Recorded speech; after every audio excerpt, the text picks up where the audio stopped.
अस्सलाम वालेकुम फ्रेंड्स आखिरकार मैं अभी पहुंच ही आया हूं फालसे के बाग में और अभी देखते हैं ये फालसे बहुत तैयार हैं। आप अगर कैमरामैन आपको दिखा सके, बिल्कुल तैयारी है ये फल की और अभी ये टूट भी रहा है, ये आप देख सकते हैं। और इस हवाले से हम करेंगे इंटरव्यू। हमारे साथ ये बुज़ुर्ग मौजूद हैं। अस्सलाम वालेकुम। वालेकुम अस्सलाम।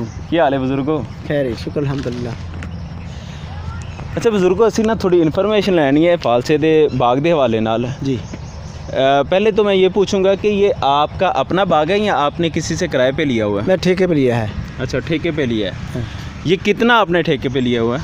65,000 रुपये का। 65,000 का आपने ये लिया है। कितना है ये रकबा, कितना है?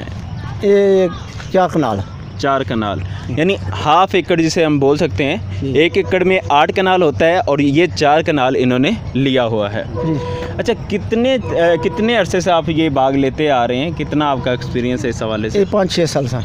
5-6 साल हो गए आपको ये काम करते हुए, फिर तो काफ़ी तजर्बा होगा इनको। अच्छा, जानते हैं। अच्छा, आपने ये 65,000 रुपये में ये ले लिया मालिक से। इट मीन्स कि अगर कोई 1 एकड़ पूरा किसी ने लगाया हुआ है तो वो किराए पे देता है तो तकरीबन 1,30,000 1,50,000 तक आसानी से दे सकता है, क्योंकि ये 4 कनाल है और इन्होंने 65,000 में लिया हुआ है। अब हम मालूमात मज़ीद लेते हैं इस हवाले से। आपने 65,000 उनको देने के बाद इस पे ख़र्चा कितना किया हुआ है? खर्चा इन्हें ते 2 गुड़ियाँ कीतियां नहीं। अच्छा, ते मुढ़ गुड़े ने आप सही रंबे दे नाल। सही। 2 गोडियां ते कितना खर्चा हो गया? 3200 एक होया ते दूसरी गुड़ियों का अद्ध होता है। 3200 यानी कि 1600 होता है। वो यानी सस्ती हो जाती है, वो फिर आसानी होती है पहला, क्योंकि एक दफ़ा हो चुकी है। सही हो गया। 2 गोडियां यानी तकरीबन 5,000 खर्चा हो गया। ये 3200 एक हो गया तो उत्ते भी 1600 पा के हाँ जी तकरीबन लगभग 5,000 के लागे कम जाए पहुँचता है। ठीक है। हाँ जी। उस तो इलावा केड़ा खर्चा तुहाडा होया? उस तो इलावा कोई खर्चा नहीं। पानी पुनी लाईदा है या रंबे दे नाल। किन्ने पानी लाए ने तुसां? इहदे पानी लाए ने कोई 4 को तकरीबन। तो टोटल तुड़ाई तक किन्ने पानी लग जाने ने? गर्मी जल्द ज़्यादा पैंदी रहे फिर पानी जल्दी लाना पैंदा थोड़ा जिहा।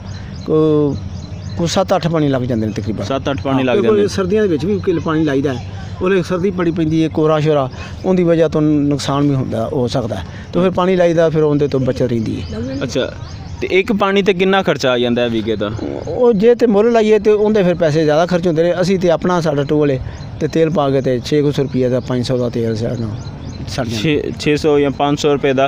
500 का अगर तो फिर यानी 600 का भी होए तकरीबन 4,000-5,000 रुपया खर्चा भी हो जाता है मिला के। यानी टोटल तकरीबन 10,000 रुपया खर्चा इन्हों का हो गया गोडियां का पा के ते दूसरा पानी का मिला के। अच्छा, इस तो इलावा स्प्रे नहीं करते तुसी कोई? स्प्रे किसी ले कर भी ली दी है। वेखो सुंडी संडी हुई है या होर कोई मसला थोड़ा बाद बन जा किसी ले कर ली दी ना भी करिए तो कोई काम चल भी जाता। इस दफ़ा कोई नहीं की ना? इसलिए कोई नहीं की। खाद कोई पाई? नहीं, खाद को नहीं, असी खाद को नहीं पाई। यानी ਇਹਦਾ मतलब टोटल ਤੁਹਾਡਾ ਖਰਚਾ ਜਿਹੜਾ ਹੋ ਗਿਆ ਹੁਣ ਤੱਕ 75,000 ਰੁਪਇਆ ਖਰਚਾ ਹੋਇਆ। ਠੀਕ ਹੈ। ਉਹਦੇ 'ਚ ਹੁਣ ਬਾਕੀ ਆ ਗਿਆ ਤੁੜਾਈ ਦਾ ਖਰਚਾ। ਤੁੜਾਈ ਤੇ ਹੁਣ ਆ ਜਾਂਦੇ ਆ ਕਿੰਨਾ ਤੁਸੀਂ ਦਿੰਦੇ ਹੋ? ਇਹ ਦਿਹਾੜੀ ਦਾ ਹਿਸਾਬ ਹੁੰਦਾ ਜਾਂ ਉਂਝ ਕਿਲੋਆਂ ਦਾ ਹਿਸਾਬ? 1 ਕਿਲੋ ਦਾ ਹਿਸਾਬ ਹੈ, 5 ਰੁਪਏ ਕਿਲੋ ਹੈ ਜੀ। 5 ਰੁਪਏ ਕਿਲੋ ਤੁਸੀਂ ਦਿੰਦੇ ਹੋ ਤੋੜਨ ਵਾਲਿਆਂ ਨੂੰ। ਬੱਚੇ ਵੀ ਨੇ, ਉਸ ਤੋਂ ਇਲਾਵਾ ਕੁਝ ਔਰਤਾਂ ਹੁੰਦੀਆਂ ਨੇ ਤੋੜਨ ਵਾਲੀਆਂ, ਤੇ ਉਹ ਹਿਸਾਬ ਕਿਵੇਂ ਰੱਖਦੇ ਹੋ ਤੁੜਾਈ ਦਾ? जी, ये है इनका तड़ाई का सिस्टम। बच्चे तोड़ के ले आते हैं और कुछ औरतें भी लगी हुई हैं साथ में। वो तोड़ के यहाँ पे आके तोलते हैं और लिया जाता है। ये बाबा जी पास एक कॉपी रख के बैठ जाते हैं और लिखते जाते हैं सारी तरतीब कि किसका कितने किलो हुआ, क्योंकि उसी हिसाब से फिर उसे पैसे देने हैं 25 रुपये फर्जी के हिसाब से। फिर यूँ टोकरे में डाल लिया जाता है और ये ख्याल किया जाता है कि ज़्यादा ये खिसे नहीं, बिल्कुल स्मूथ तरीके से आराम से ये टोकरे में डाल लिया जाता है। तुड़ाई का खर्चा हो गया 5 रुपये किलो के हिसाब नाल। 25 रुपये। इस तो इलावा होर कोई खर्चा तो कोई नहीं? नहीं, और खर्चा कोई नहीं। अच्छा, हुण मजीद मैं ये पूछना चाहना कि किले चों तुसी किन्नी क तुड़ाई कर लेंदे हो या बीघा तुहाडे कोल? बीघे च किन्नी तुड़ाई कर लेंदे हो? किन्ने किलो हो जांदा तुहाडे कोल? रोज़ाना का किन्ना तुसी तोड़न रहे हो? हुण असी 1.25 मन तकरीबन तोड़ने पे हैं। ज़्यादा भी हो सकता है, ज़्यादा भी मन 1.25 मन ज़्यादा भी हो जाता है। 2 मन भी हो जाता है। तो ये रोज़ाना ही तोड़ दो या कोई नागे पाई जाते? रोज़ ਤਕਰੀਬਨ ਇਹ ਤੋੜ ਇੱਕ ਦਿਨ ਛੱਡ ਕੇ ਦੂਸਰੇ ਦਿਨ ਤੋੜਨਾ ਪੈਂਦਾ, ਅਗਰ ਨਾ ਤੋੜੀਏ ਤਾਂ ਉਹ ਨੁਕਸਾਨ ਹੋ ਜਾਂਦਾ। ਪਿਛਲਾ ਜਿਹੜਾ ਰੁਫੇ ਵਿੱਚ ਡਿੱਗ ਪੈਂਦਾ ਉੱਥੇ ਨਹੀਂ ਆਉਂਦਾ।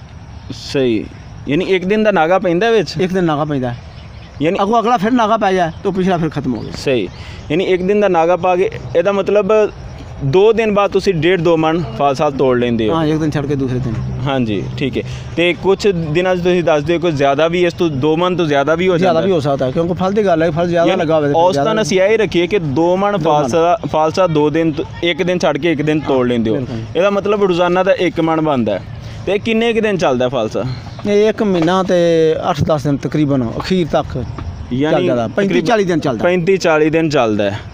35-40 ਦਿਨਾਂ 'ਚ ਮਤਲਬ ਕੋਈ 35-40 ਮਣ ਫਾਲਸਾ ਟੁੱਟ ਜਾਂਦਾ ਹੈ। ਜੀ। ਅਗਰ ਅਸੀਂ ਔਸਤਨ ਚਲੋ ਲਾ ਲਈਏ 30 ਮਣ ਵੀ ਸਾਡਾ ਹੋਈਏ, ਠੀਕ ਹੈ, ਤੇ 30 ਮਣ ਅਗਰ ਹੁੰਦਾ ਸਾਡੇ ਕੋਲ ਤੇ ਕੀ ਰੇਟ ਕੀ ਇਹਦਾ ਚੱਲਦਾ ਪਿਆ ਅੱਜ ਕੱਲ੍ਹ? ਕੀ ਰੇਟ ਹੈ ਫਾਲਸੇ? ਇਹਦਾ ਚੱਲ ਰਿਹਾ ਹੈ 180 ਤੋਂ 150 ਤੱਕ। ਕੱਲ੍ਹ ਗਵਰਨਮੈਂਟ ਦਾ ਰੇਟ ਜਿਹੜਾ ਹੈ 170 ਸੀ ਮੇਰਾ ਖਿਆਲ ਹੈ। ਅੱਛਾ, ਹਾਂਜੀ। ਸਹੀ। ਤੇ ਜ਼ਿਆਦਾ ਤੋਂ ਜ਼ਿਆਦਾ ਕਿੱਥੋਂ ਤੱਕ ਜਾਂਦਾ ਹੈ ਰੇਟ? 200 ਤੱਕ ਤੇ ਜਾਂ 250 ਤੱਕ ਵੀ ਕਿਸੇ ਲਈ ਚਲਾ ਜਾਂਦਾ। ਅੱਛਾ, ਇਸ ਉੱਤੇ ਨਹੀਂ ਗਾਗ ਲੈਂਦਾ। ਤੇ ਥੱਲੇ ਤੋਂ ਥੱਲੇ ਕਿੰਨਾ ਆਉਂਦਾ? ਉਹ ਜੇ ਬਾਰਿਸ਼ ਹੋ ਜਾਏ, ਮੌਸਮ ਖਰਾਬ ਹੋ ਜਾਏ ਤੇ ਫਿਰ ਭਾਵੇਂ 100 ਰੁਪਏ ਵੀ ਚਲਾ ਜਾਏ। ਅੱਛਾ, ਸਹੀ। ਤੇ ਯਾਨੀ ਔਸਤਨ ਅਸੀਂ ਅਗਰ ਰੱਖੀਏ ਕਿ ਤੁੜਾਈ ਵਗੈਰਾ ਕੱਢ ਕੇ 150 ਰੁਪਈਆ ਸਾਡਾ ਜਾਂਦਾ ਰਹੇ ਔਸਤਨ, ਯਾਨੀ 200 ਤੋਂ ਵੀ ਜ਼ਿਆਦਾ ਵੀ ਜਾਏਗਾ, ਲੇਕਿਨ ਅਗਰ ਤੁੜਾਈ ਵਗੈਰਾ ਸਾਰਾ ਕੁਝ ਕੱਢ ਕੇ ਅਸੀਂ ਔਸਤਨ ਰੱਖਨੇ 150 ਰੁਪਈਆ ਤੇ ਠੀਕ ਰਹੇਗਾ, ਮਾਕੂਲ ਹੈ? ਵੇਖ ਲਓ 100, 150, 140 ਤੇ ਕਰ ਜਾਣਾ। ਉਹ 140। ਅੱਛਾ, ਹੁਣ 30 ਮਣ ਨੂੰ ਯਾਨੀ ਅਸੀਂ ਅਗਰ ਕਿਲੋਆਂ 'ਚ ਲਈਏ ਤੇ ਇਹ ਬਣ ਜਾਂਦਾ ਸਾਡਾ 1200 ਕਿਲੋ ਤਕਰੀਬਨ, ਠੀਕ ਹੈ। 1200 ਕਿਲੋ ਨੂੰ ਅਗਰ 140 ਰੁਪਏ ਕਿਲੋ ਵੀ ਸਾਡਾ ਔਸਤਨ ਜਾਂਦਾ ਰਵੇ, ਇਹਦਾ ਮਤਲਬ 1,68,000 ਰੁਪਈਆ ਤਕਰੀਬਨ ਅਸੀਂ ਕੱਢ ਲੈਂਦੇ ਹਾਂ ਇਹਦੇ 'ਚੋਂ। ਤੇ ਉਹਦੇ 'ਚੋਂ ਖਰਚਾ ਉਹ ਸਾਡਾ 75,000 ਹੋਇਆ ਸੀ, ਤੇ ਬਾਕੀ ਸਾਨੂੰ ਤਕਰੀਬਨ 95,000 ਰੁਪਏ ਦੇ ਲਾਗੇ ਬਚਦਾ ਪਿਆ ਜੀ। ਤੇ 95,000 ਇਹ ਇੰਨਾ ਕੁ ਆਮ ਰੂਟੀਨ 'ਚ ਵੱਜ ਜਾਂਦਾ ਤੁਸੀਂ, ਕਿਉਂਕਿ 5 ਸਾਲ ਦਾ ਤਜਰਬਾ। ਹਾਂ, ਮੌਸਮ ਸਹੀ ਰਵੇ ਤੇ ਫਿਰ ਅੱਲਾ ਖੈਰ ਕਰੇ। ਇੰਨਾ ਕੁ ਹੁੰਦਾ ਹੀ ਰਹਿੰਦਾ 95,000 ਇਹਦਾ ਮਤਲਬ 95,000 ਤੁਸੀਂ ਕਮਾ ਰਹੇ ਹੋ ਤੇ ਕੁਝ 65,000 ਉਹਨੂੰ ਮਿਲਦਾ ਪਿਆ ਮਾਲਕ ਨੂੰ, ਠੀਕ ਹੈ। ਤੇ ਹੁਣ ਅਗਰ ਕਿਸੇ ਕੋਈ ਕਿੱਲਾ ਹੈ ਤੇ ਇਹਦਾ ਮਤਲਬ ਲਾਣ ਵਾਲੇ ਨੂੰ ਕਿੱਲੇ 'ਚੋਂ ਲੱਭ ਜਾਏਗਾ 1,60,000 ਰੁਪਇਆ ਜਾਂ 1,30,000 ਰੁਪਇਆ, ਇਹਦੇ ਲਾਗੇ ਬਾਗੇ ਇੰਨੇ ਚੱਲਦਾ ਆਮ। ਤੇ ਜਿਹੜਾ ਬਚਾਉਣ ਵਾਲਾ ਉੱਤੇ ਮਿਹਨਤ ਕਰਨ ਵਾਲਾ ਉਹਨੂੰ ਇਹਦਾ ਮਤਲਬ 1,90,000 1,80,000 ਰੁਪਇਆ ਉਹਨੂੰ ਵੀ ਸਾਲ ਦਾ ਬਚ ਜਾਏਗਾ। ਤੇ ਇਹ ਆਮ ਰੂਟੀਨ ਨੇ ਦੋਸਤੋ, ਤੁਸੀਂ ਸੁਣੀ ਲਿਆ ਕਿ ਕਿੰਨੀ ਇਹਦੇ 'ਚ ਬਚਤ ਹੋ ਸਕਦੀ ਹੈ ਕਿ 1.5 ਲੱਖ ਰੁਪਇਆ ਲਾਣ ਵਾਲੇ ਨੂੰ ਮਿਲ ਜਾਏਗਾ ਤਕਰੀਬਨ, ਤੇ ਇੰਨਾ ਹੀ 1.5 ਲੱਖ ਤੋਂ ਲੱਗ ਕੇ 2 ਲੱਖ ਦੇ ਦਰਮਿਆਨ ਜਿਹੜਾ ਲਾਣ ਵਾਲਾ ਉਹਨੂੰ ਵੀ ਇੰਨੀ ਬਚਤ ਹੋ ਸਕਦੀ ਹੈ। ਅੱਛਾ, ਇਹਦੇ 'ਚ ਬਿਮਾਰੀ ਦੇ ਕੋਈ ਖਦਸ਼ਾਤ ਹੁੰਦੇ ਨੇ? ਨਹੀਂ, ਬਿਮਾਰੀ ਕੋਈ ਨਹੀਂ, ਇਹਨੂੰ ਖੈਰ ਮੇਰੀ ਰਹਿੰਦੀ ਹੈ, ਕੋਈ ਨਹੀਂ, ਅੱਲਾ ਖੈਰ ਕਰੇ। ਕੋਈ ਖਾਸ ਮੇਜਰ ਬਿਮਾਰੀ ਨਹੀਂ, ਸਿਰਫ ਬਾਰਿਸ਼ ਵਾਲੀ ਹੈ ਕਿ ਬਾਰਿਸ਼ ਅਗਰ ਆ ਜਾਏ ਤੇ ਉਹਨਾਂ ਦਿਨਾਂ 'ਚ ਚੰਦ ਦਿਨ ਹੀ ਨੁਕਸਾਨ ਹੁੰਦਾ ਹੋਏਗਾ ਕਿ ਸਾਰੀ ਫਸਲ ਹੀ ਨੁਕਸਾਨੀ ਜਾਂਦੀ ਹੈ? ਨਹੀਂ, ਜਿਹੜਾ ਆ ਕੇ ਹੁਣ ਆ ਪੱਕਾ ਹੈ ਨਾ, ਇਹਦੇ ਤੇ ਪੈ ਗਈ, ਜਿਹੜਾ ਪੱਕਾ ਹੈ ਨਾ ਇਹ ਨਹੀਂ ਇੱਥੇ ਆਉਣਾ। ਅੱਛਾ, ਜਿਵੇਂ ਆ ਪੱਕੇ ਨੇ ਇਹ ਗੱਲ ਜਾਣ ਕੇ ਬਾਰਿਸ਼ ਨਾਲ ਇਹਦਾ ਨੁਕਸਾਨ ਹੋਵੇਗਾ, ਕੱਚੇ ਦਾ ਨੁਕਸਾਨ ਨਹੀਂ ਹੁੰਦਾ। ਸਹੀ। ਹੁਣ ਤੁਸੀਂ ਕੀ ਮਸ਼ਵਰਾ ਦਿੰਦੇ ਹੋ ਆਮ ਬੰਦੇ ਨੂੰ ਕਿ ਫਾਲਸਾ ਲਾ ਲੈਣਾ ਚਾਹੀਦਾ ਹੈ ਕਿ ਜਾਂ ਕਿ ਨਹੀਂ? ਵੇਖੋ ਜੀ, ਆਪੋ ਆਪਣੀ ਪਸੰਦ ਹੁੰਦੀ ਹੈ। ਹਾਂਜੀ। ਕੁਝ ਫਾਲਸੇ ਨੂੰ ਪਸੰਦ ਕਰਦਾ ਹੈ, ਕੁਝ ਅਮਰੂਦ ਨੂੰ ਪਸੰਦ ਕਰਦਾ ਹੈ, ਕੁਝ ਲੀਚੀ ਨੂੰ ਪਸੰਦ ਕਰਦਾ ਹੈ। ਜੀ ਬਿਲਕੁਲ। ਤੇ ਇਹ ਵੇਖੋ ਨਾ, ਆਪੋ ਆਪਣਾ ਹਰ ਬੰਦੇ ਦਾ ਆਪਣਾ ਦਿਲ ਹੁੰਦਾ ਹੈ, ਖਿਆਲ ਹੁੰਦਾ ਹੈ ਵੀ ਯਾਰ ਇੱਥੋਂ ਇਹ ਆਮਦਨ ਜ਼ਿਆਦਾ ਹੈ, ਇਹਦੀ ਜ਼ਿਆਦਾ ਆਮਦਨ ਹੈ। ਬਾਕੀ ਇਹਦੀ ਇਹ ਵੇ ਅਮਰੂਦਾਂ ਦਾ ਬਾਗ ਸੁੱਕ ਜਾਂਦਾ, ਇਹ ਸੁੱਕਦਾ ਨਹੀਂ। ਇਹਦੀ ਹੈ ਵੇ ਅਮਰੂਦਾਂ ਦਾ ਬਾਗ ਕਿੰਨੇ ਅਰਸੇ ਬਾਅਦ ਸੁੱਕ ਜਾਂਦੇ? ਉਹ ਭਾਵੇਂ ਜੰਮਦਾ ਹੀ ਸੁੱਕਣ ਲੱਗ ਪਵੇ। ਅੱਛਾ, ਇਹ ਕਿੰਨਾ ਚਿਰ ਚੱਲਦਾ ਰਹਿੰਦਾ? ਮਤਲਬ ਇੱਕ ਦਫਾ ਲਾਇਆ? ਇਸ ਫਾਲਸੇ ਨੂੰ ਹੋ ਗਿਆ ਨੇ ਕੋ ਤਕਰੀਬਨ ਮੇਰਾ ਖਿਆਲ ਕੋ 35-40 ਸਾਲ ਤੇ ਹੋ ਚੱਲਣੇ ਨਾ। ਅੱਛਾ, 35-40 ਸਾਲ ਹੋ ਗਏ ਨੇ ਫਾਲਸਾ ਲੱਗਿਆ? ਫਾਲਸਾ ਬੁੱਢਾ ਹੋ ਗਿਆ। ਅੱਛਾ, ਤੇ ਇਹ ਤੱਕ ਚੱਲਦਾ ਰਹੇਗਾ ਇਹਨੂੰ? ਹੁਣ ਵਿੱਚੋਂ ਹੁਣ ਇਹ ਨੁਕਸਾਨ ਹੋਣ ਲੱਗ ਪਿਆ ਹੈਗਾ, ਇਹ ਵਿੱਚ ਸੁੱਕਣ ਲੱਗ ਪਿਆ। ਕੋਈ ਫਾਲਸੇ ਹੈਗੇ ਨੇ ਕਿ ਜਿਹੜੇ ਇੱਥੇ ਇਸ ਤਰ੍ਹਾਂ ਪੁਰਾਣੇ ਨੇ ਜਾਂ ਇਸ ਤਰ੍ਹਾਂ ਦੇ ਹੈਗੇ ਨੇ, ਆ ਬੰਗਲੇ ਦੇ ਕੋਲ ਹੈਗਾ ਤੇ ਉਹ ਨਹੀਂ ਸੁੱਕਾ ਹੈਗਾ। ਸਹੀ। ਇਹ ਵਿੱਚ ਸੁੱਕਣ ਲੱਗ ਪਏ ਨੇ ਬੂਟੇ। ਯਾਨੀ ਆਮ ਰੂਟੀਨ 'ਚ 35-40 ਸਾਲ ਇਹ ਕੱਢ ਸਕਦਾ ਹੈ ਇਹ ਫਾਲਸਾ? ਨਹੀਂ, ਇਹ 200 ਲਗਾਏਗਾ ਉਹ ਤਾਂ ਜਾ ਸਕਦਾ ਹੈ। ਤੇ ਜਿਹੜੇ ਪੌਦੇ ਮਿਸ ਹੋਣ ਉਹ ਬਸ ਨਹੀਂ ਲਾ ਦਿੱਤੇ ਜਾਣ? ਡੰਡਾ, ਹਾਂਜੀ, ਐਸਾ ਵੀ ਸੁੱਕੇਗਾ। ਸਹੀ ਹੋ ਗਿਆ। ਉਹ ਵੀ ਕੋਈ ਪੌਦਾ ਜਿਹੜਾ ਇੰਜ ਖੁਸ਼ਕ ਹੋਏਗਾ, ਬਾਕੀ ਉਹ ਵੀ ਇਹਦਾ ਮੁੱਢ ਥੱਲੋਂ ਨਹੀਂ ਜਾਂਦਾ। ਮੁੱਢ ਉਹਦਾ ਨਵਾਂ ਪੌਦਾ ਫੇਰ ਨਿਕਲ ਆਇਆ। ਹਾਂਜੀ, ਯਾਨੀ ਕਈ ਸਾਲ ਚੱਲਦਾ ਹੀ ਰਹੇਗਾ। ਤੇ ਤੁਸੀਂ ਲਾ ਸਕਦੇ ਹੋ। ਆਮ ਹਰ ਕਿਸੇ ਦੀ ਪਸੰਦ ਹੁੰਦੀ ਹੈ। ਮੈਂ ਅਮਰੂਦਾਂ ਦੀ ਵੀਡੀਓ ਵੀ ਸ਼ੂਟ ਕੀਤੀ ਹੈ, ਅਗਰ ਤੁਹਾਨੂੰ ਉਹ ਪਸੰਦ ਆਏ ਉਹ ਲਾਓ, ਫਾਲਸਾ ਪਸੰਦ ਆਏ ਤੇ ਫਾਲਸਾ ਲਾਓ। ਹਾਂ, ਇਹਦੇ 'ਚ ਇੱਕ ਮਸਲਾ ਮੈਂ ਤੁਹਾਡੇ ਨਾਲ ਸ਼ੇਅਰ ਕਰਦਾ ਜਾਵਾਂ ਕਿ ਜਿਹੜਾ ਮੈਂ ਆਮ ਲੋਕਾਂ ਕੋਲ ਸੁਣਿਆ, ਇਹਨਾਂ ਕੋਲ ਵੀ ਸੁਣਿਆ ਸੀ, ਚੋਣੀਆਂ ਦੇ ਹਵਾਲੇ ਨਾਲ, ਯਾਨੀ ਜਿਹੜੀਆਂ ਔਰਤਾਂ ਇਹਨਾਂ ਨੂੰ ਚੁਗਣ ਵਾਸਤੇ ਆਉਂਦੀਆਂ ਨੇ ਜਾਂ ਬੱਚੇ ਆਉਂਦੇ ਨੇ ਚੁਗਣ ਵਾਸਤੇ, ਉਹ ਜ਼ਰਾ ਮੁਸ਼ਕਿਲ ਲੱਭਦੀਆਂ ਨੇ। ਹਾਂ ਕੋਈ ਖੁਸੂਸਨ ਜਦੋਂ ਇਹ ਮੌਸਮ ਹੁੰਦਾ ਉਦੋਂ ਹਰ ਪਾਸੇ ਇਹਦੇ ਵਿੱਚ ਮੁਸ਼ਕਲ ਇਹ ਹੁੰਦਾ ਹੈ, ਇਹਦੇ 'ਚ ਹੋਰ ਕੋਈ ਮੁਸ਼ਕਲ ਚੀਜ਼ ਨਹੀਂ। ਹਾਂ, ਸਭ ਤੋਂ ਮੇਨ ਜਿਹੜਾ ਮੁਸ਼ਕਿਲ ਕੰਮ ਇਹਦੇ 'ਚ ਉਹ ਚੋਣੀਆਂ ਲੱਭਣਾ ਹੈ ਕਿ ਜਿਨ੍ਹਾਂ ਨੇ ਆ ਕੇ ਇਹਨੂੰ ਤੋੜਨਾ ਹੈ। ਬਾਕੀ ਹੋਰ ਇਹਦੇ 'ਚ ਕੋਈ ਐਡਾ ਮੁਸ਼ਕਿਲ ਕੰਮ ਨਹੀਂ ਹੈ।